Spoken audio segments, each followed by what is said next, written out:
തമിഴ്നാട് രാമനാഥപുരത്ത് വാഹനാപകടത്തിൽ ഒരു കുടുംബത്തിലെ 5 പേർ മരിച്ചു. ഡ്രൈവറും ഒരു സ്ത്രീയും ഗുരുതര പരിക്കുകളോട് ആശുപത്രിയിലാണ്. ജോബി ജോർജ് ഉണ്ട്. ജോബി, ഇവർ ഏത് സ്ഥലത്തുള്ള ആളുകളാണ്? എങ്ങനെയാണ് ഈ അപകടം ഉണ്ടായത്?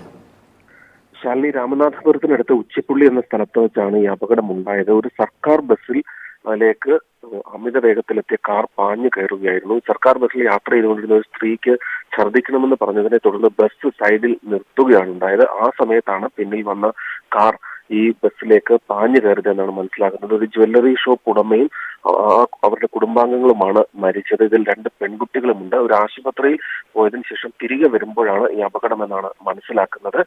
2 പേർ, ഡ്രൈവറും ഈ ജ്വല്ലറി ഷോപ്പ് ഉടമയുടെ ഭാര്യയും ഗുരുതര പരിക്കുകളോടെ ആശുപത്രിയിലാണ്. ശരി ജോബി.